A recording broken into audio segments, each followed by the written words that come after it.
June 3rd, 1965. Aboard Gemini IV, astronaut Ed White begins America's first spacewalk. Okay, I'm out. Command pilot James McDivitt watches from inside the capsule. I feel like $1 million. The next day, Ed White sleeps while Gemini passes over the Pacific Ocean.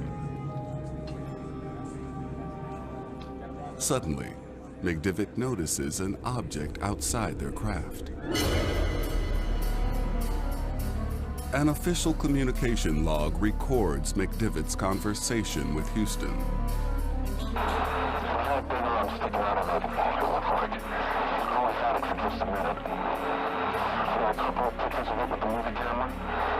The one with the Hasselblad. Back on Earth, NASA and NORAD, the North American Aerospace Defense Command, attempt to identify the sighting.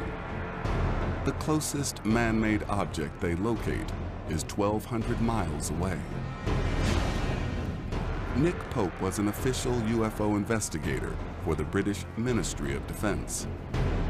He has studied thousands of sightings dating back over 50 years. There was a discrepancy between what James McDivitt saw and reported and what NORAD was suggesting that he had actually seen. Some observers believe that the object was part of the Gemini craft. McDivitt disagrees. McDivitt now still says it was not his own booster. He said he saw it, and he says it was not.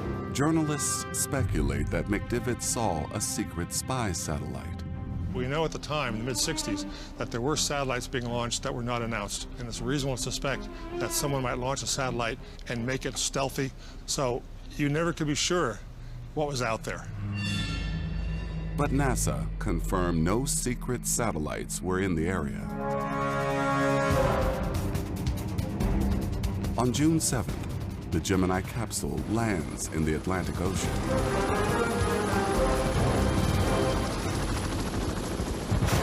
Officials remove McDivitt's film from the craft, and it takes 4 days to process the images.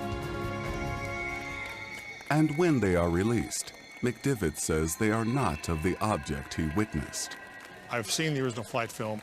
It's pretty clear that he did not capture what it was he was seeing there. But what it could have been was a real mystery. To this day, it is not known what McDivitt saw.